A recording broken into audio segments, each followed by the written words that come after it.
Hello everyone, welcome to online study point.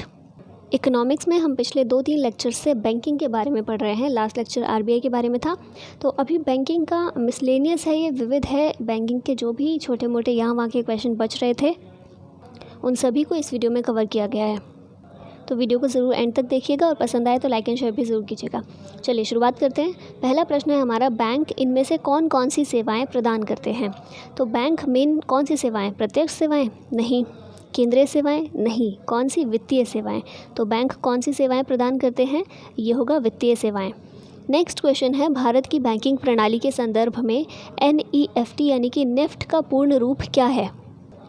तो banking प्रणाली में NEFT का पूर्ण रूप होता है नेशनल इलेक्ट्रॉनिक फंड्स ट्रांसफ़र। ठीक है, NEFT national electronics funds transfer. ये आप लोगों के सामने ऑनलाइन स्टडी पॉइंट का नया टाइम टेबल है। इसके हिसाब से आप सभी क्लासेस में ज़रूर प्रेजेंट रहा कीजिए। आप सबको पता ही है, रात को 12 बजे डेली करंट अफेयर्स की क्लास अपलोड हो जाती है। उसके बाद 9 बजे का टाइम फिक्स किया गया है इंडियन इकोनॉमी के लिए। तो ये लेक्चर आपको सुबह 9 बजे मिलेगा। शाम के 7 बजे GK बूस्टर टेस्ट है जो कि लाइव चलता है, तो आप सभी पार्टिसिपेट ज़रूर कीजिएगा। और फिर उसके बाद 8 बजे साइंस बूस्टर टेस्ट है और फिर 9 बजे रात के ज्योग्राफी और हिस्ट्री का लेक्चर आपको देखने को मिलता है। और इसके अलावा OSP 2.0 ऑनलाइन स्टडी पॉइंट 2.0 उसको भी ज़रूर सब्सक्राइब कर लीजिएगा। रात के 8 बजे वहाँ पर साइंस की वीडियोस अपलोड होती हैं। काफ़ी अच्छे एक्सप्लेनेशन के साथ सर कवर कर रहे हैं, तो आपके लिए काफ़ी हेल्पफुल हो सकता है। तो चलिए आते हैं अपने क्वेश्चंस पर। थर्ड क्वेश्चन है, भारत में बैंकिंग प्रणाली के संदर्भ में IFSC का पूरा नाम क्या है। तो ये फुल फॉर्म्स ना अक्सर पूछ ली जाती हैं, तो याद रखिएगा IFSC इसका फुल फॉर्म है इंडियन फाइनेंशियल सिस्टम कोड। ठीक है, याद रखिएगा इंडियन फाइनेंशियल सिस्टम कोड। प्रधानमंत्री मुद्रा योजना के तहत निम्नलिखित में से कौन से प्रकार का ऋण उपलब्ध नहीं है। प्रधानमंत्री मुद्रा योजना बहुत इंपॉर्टेंट स्कीम है गवर्नमेंट की। प्रधानमंत्री मुद्रा योजना, इसके अलावा प्रधानमंत्री जनधन योजना। बैंकिंग के क्षेत्र में बात करें, वित्तीय समावेशन के लिए बात करें, तो ये स्कीम्स इसीलिए स्टार्ट की गई थी वित्तीय समावेशन के लिए ही, और इसीलिए बहुत इंपॉर्टेंट है। पूछा गया है कि कौन से प्रकार का ऋण उपलब्ध नहीं है इसके तहत। तो पुरुषों के लिए ऋण उपलब्ध नहीं है। तरुण, किशोर और शिशु के लिए ये ऋण इसमें प्रोवाइड किया जाता है प्रधानमंत्री मुद्रा योजना के तहत। नेक्स्ट क्वेश्चन है, भारतीय बैंकिंग प्रणाली के संदर्भ में RTGS का पूर्ण रूप क्या है। तो RTGS याद रखिएगा रियल टाइम ग्रॉस सेटलमेंट। ठीक है, ये फुल फॉर्म्स ज़रूर याद रखिएगा चीज़ों की। नेक्स्ट क्वेश्चन है, निम्नलिखित में से कौन सा व्यक्ति भारतीय रिजर्व बैंक का गवर्नर नहीं था। इनमें से कौन से ऐसे व्यक्ति थे जो भारतीय रिजर्व बैंक के गवर्नर नहीं रह चुके हैं। तो ये हैं MS गिल, इसके अलावा मनमोहन सिंह, S नरसिम्हन और D सुब्बा राव। ये तीनों ही भारतीय रिजर्व बैंक के गवर्नर रह चुके हैं। MS गिल ये भारतीय रिजर्व बैंक के गवर्नर नहीं रह चुके हैं कभी भी। नेक्स्ट क्वेश्चन है, आपका भला सबकी भलाई किस बैंक की टैगलाइन है। बहुत इंपॉर्टेंट क्वेश्चन है। टैगलाइन हमेशा पूछ ली जाती है बैंक्स की, तो जो भी इंपॉर्टेंट बैंक जो न्यूज़ में रहते हों खासकर वो, उनकी टैगलाइन ज़रूर देख लिया कीजिए। तो ये बंधन बैंक की ये टैगलाइन है, आपका भला सबकी भलाई। अगला प्रश्न है, बढ़ती का नाम ज़िंदगी निम्नलिखित में से किस बैंक की टैगलाइन है। बढ़ती का नाम ज़िंदगी ये एक्सिस बैंक की टैगलाइन है। कौन सा बैंक अपने माइक्रो ATM टैबलेट के माध्यम से आधार आधारित लेन देन के लिए आइरिस यानी कि आँख की पुतली स्कैन प्रमाणीकरण सुविधा शुरू करने वाला देश का पहला बैंक बन गया है। तो ये बैंक है एक्सिस बैंक। ठीक है, एक्सिस बैंक ऐसा पहला बैंक है जिसने आइरिस स्कैन प्रमाणीकरण सुविधा शुरू की है। इनमें से कौन सा बैंक देश का सबसे पहला बैंक है। हमने जो बैंकों का इतिहास किया था उसमें हमने देखा था कौन सा पहला बैंक है, bank of Hindustani. Bank of Hindustani देश का सबसे पहला बैंक है। अब आप लोगों के लिए क्वेश्चन है, बताइए इसकी स्थापना कब हुई थी। अगला प्रश्न है, हवाला क्या है। हवाला वर्ड कई बार सुना होगा आप लोगों ने, रियल लाइफ में भी और मूवीज़ में भी ये काफ़ी सुनने को मिलता है। हवाला क्या है, विदेशी मुद्रा विनिमय का अवैध कारोबार। ठीक है, विदेशी मुद्रा विनिमय का अवैध कारोबार जो होता है उसे कहा जाता है हवाला। इनमें से कौन सी कंपनी भारत में स्टॉक एक्सचेंज करने वाली मुख्य कंपनी है। तो ये है नेशनल स्टॉक एक्सचेंज। ठीक है, स्टॉक एक्सचेंज के बारे में है तो नाम इजीली आप कर सकते हैं identify, national stock exchange NSE। ठीक है, इसकी भी फुल फॉर्म आपसे पूछी जा सकती है, तो NSE यानी कि नेशनल स्टॉक एक्सचेंज। इनमें से किस स्थान पर विश्व का तीसरा सबसे बड़ा स्टॉक नेशनल एक्सचेंज स्थित है। तो ये कौन सी जगह है, याद रखिएगा, नेशनल स्टॉक एक्सचेंज ये मुंबई में है। ठीक है, ये मुंबई में मुख्यालय है, मुंबई से काम करता है नेशनल स्टॉक एक्सचेंज। वर्ष 1919 में महात्मा गांधी के द्वारा इनमें से किस बैंक का उद्घाटन किया गया था? तो बहुत इंपॉर्टेंट क्वेश्चन हो जाता है। यूनियन बैंक ऑफ इंडिया का उद्घाटन किया गया था महात्मा गांधी के द्वारा 1919 में। ठीक है, कौन सा bank? Union bank of India. कब किया गया? 1919 में। उद्घाटन किसके द्वारा? महात्मा गांधी के द्वारा। भारतीय जीवन बीमा निगम की स्थापना किस वर्ष हुई थी? भारतीय जीवन बीमा निगम या फिर जिसे हम LIC के नाम से जानते हैं, इसकी स्थापना हुई थी 1956 में। ठीक है, LIC की स्थापना 1956 1956।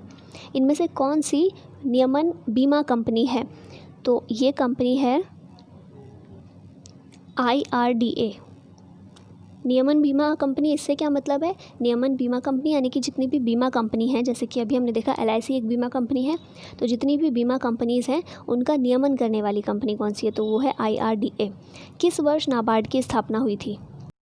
तो ये भी बहुत इंपॉर्टेंट हो जाता है। स्थापना हुई थी 1982 में। और नाबार्ड की स्थापना का मुख्य उद्देश्य क्या था? कि एग्रीकल्चर क्षेत्र में, कृषि के क्षेत्र में डायरेक्ट किसानों को ऋण दिए जाने के लिए नाबार्ड की स्थापना की गई थी। कब की गई थी? 1982 में। इनमें से कौन सा किसी बैंकिंग संगठन का नाम नहीं है? तो देखिए, state bank of India of course bank है, HDFC ये भी एक बैंक है, प्राइवेट बैंक है, ICICI ये भी एक बैंक है, सेबी बैंक नहीं है। ठीक है, सेबी क्या है ये हम आगे देख लेंगे। तो सेबी बैंकिंग संगठन का नाम नहीं है, बाकी तीनों ये बैंक हैं।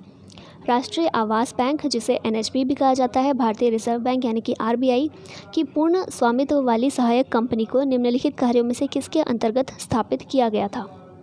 तो RBI ने राष्ट्रीय आवास बैंक को स्थापित किया था राष्ट्रीय आवास बैंक अधिनियम 1987 के द्वारा। याद रखिएगा इसको। जैसे नाबार्ड की स्थापना हुई थी 1982 में, किस लिए? कृषि एग्रीकल्चर क्षेत्र में ऋण देने के लिए। ठीक है, इसी प्रकार से राष्ट्रीय आवास बैंक की स्थापना हुई थी ताकि आवास के लिए जो भी ऋण वगैरह दिया जाता है उसका काम ये संभाले, राष्ट्रीय आवास बैंक यानी कि NHB संभाले। तो इसकी स्थापना हुई थी राष्ट्रीय आवास बैंक अधिनियम 1987 के तहत। कई बार हम समाचार पत्रों में देखते हैं कि कुछ परियोजनाएं सरकार के अधिकारियों द्वारा PPP आधार पर शुरू की जाती हैं। तो PPP इसका पूरा नाम क्या है? तो इसका पूरा नाम है सार्वजनिक निजी भागीदारी। ठीक है, जैसा मैंने बताया है कि फुल फॉर्म्स ज़रूर याद रखिएगा हर एक चीज़ की। सार्वजनिक निजी भागीदारी या फिर पब्लिक प्राइवेट पार्टनरशिप। और अभी एक 4P भी आ गया है। ठीक है, एक और अवधारणा हमारे सामने अब देखने को मिलती है 4P। 4P क्या है? पब्लिक, प्राइवेट और पीपल पार्टनरशिप। ठीक है, इसको भी याद रखिएगा। नेक्स्ट है LAF का फुल फॉर्म क्या है? LAF इसका फुल फॉर्म क्या होगा? यह है तरलता समायोजन सुविधा या फिर लिक्विडिटी एडजस्टमेंट फैसिलिटी। LAF होता क्या है? तो LAF भी एक ब्याज दर है। ब्याज दर किस तरह की है? तो ये इस तरह की ब्याज दर है कि जो भी बैंक्स हैं, शेड्यूल्ड बैंक्स हैं, उनमें जब भी लिक्विडिटी में असंतुलन आता है तो उसे एडजस्ट करने के लिए RBI इस ब्याज दर को लागू करती है। लिक्विडिटी बहुत ज़्यादा है तो उसे संतुलित करने के लिए, या फिर बहुत कम है उसे संतुलित करने के लिए। ठीक है, एक टर्म और है MSF।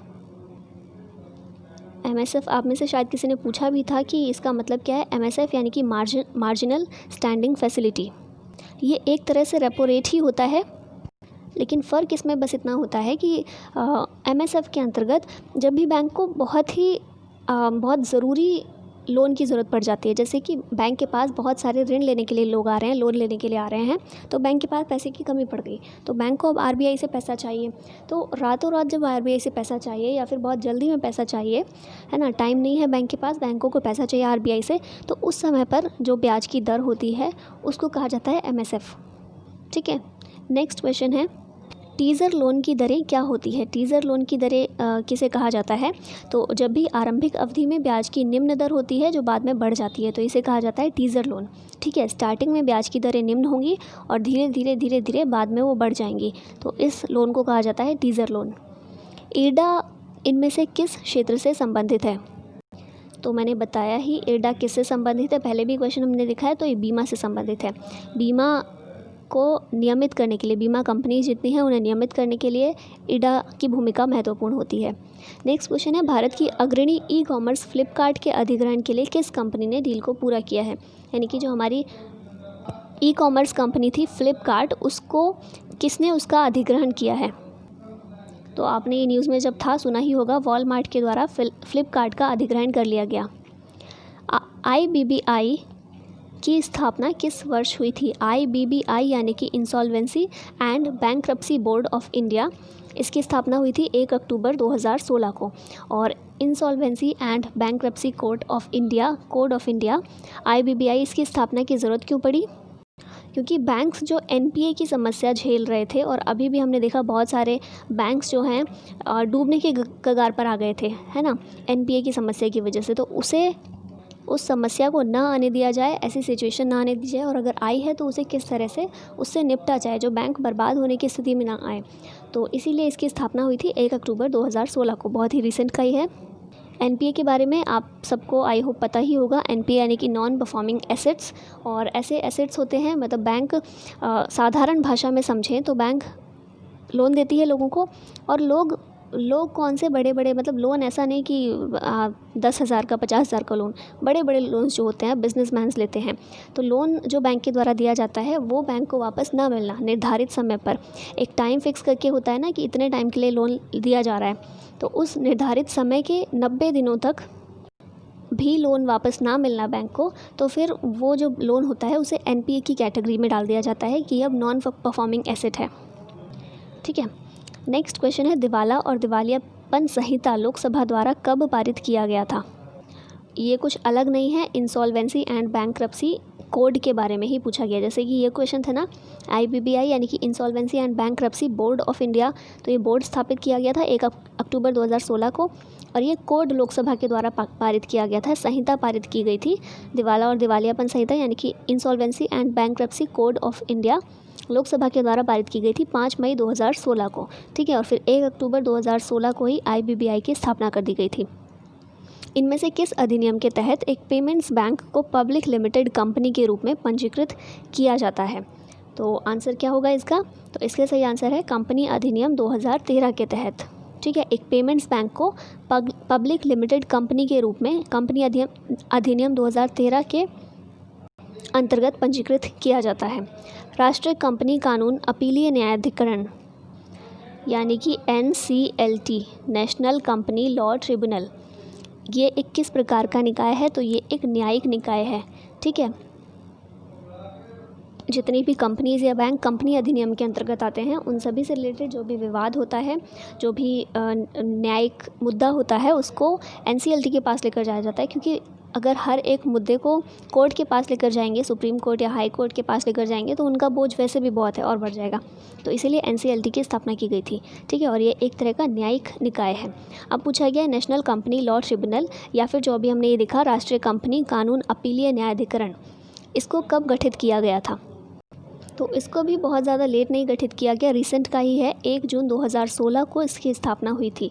ठीक है, NCLT की स्थापना कब हुई? 1 जून 2016 को। एशियाई विकास बैंक का मुख्यालय कहाँ स्थित है? इम्पॉर्टेंट क्वेश्चन है।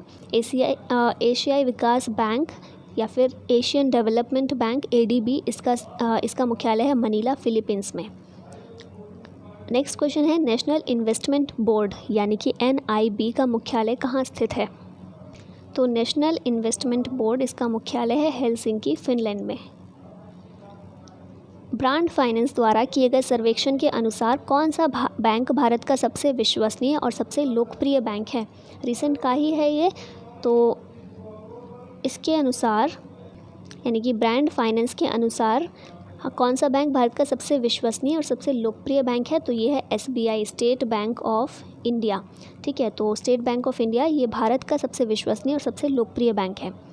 इनमें से किस बैंक की टैगलाइन बैंकिंग फॉर ऑल है? तो बैंकिंग फॉर ऑल ये है ICICI बैंक की टैगलाइन। ADF का पूर्ण रूप बैंकिंग संदर्भ में क्या है? तो ADF है ऑटोमेटेड डाटा फ्लो। और हमारा आज का लास्ट क्वेश्चन है, बैंकिंग या फिर वित्त क्षेत्र में EMI की फुल फॉर्म क्या है? EMI बहुत आपने नाम लिया भी होगा और बहुत सुना भी होगा। EMI की फुल फॉर्म होती है equated monthly instalment. Alright then, ये थे हमारे आज के कुछ क्वेश्चंस बैंकिंग से रिलेटेड। बैंकिंग हमारा लगभग कंप्लीट ही है, एग्ज़ाम के नज़रिए से तो सब कुछ कंप्लीट ही हो गया है। कुछ रह जाएगा तो हम देखते रहेंगे उसको भी। और अब हम नेक्स्ट टॉपिक पर आएंगे नेक्स्ट लेक्चर में। तो इसी के साथ ये वीडियो ख़त्म करते हैं। Thank you very much for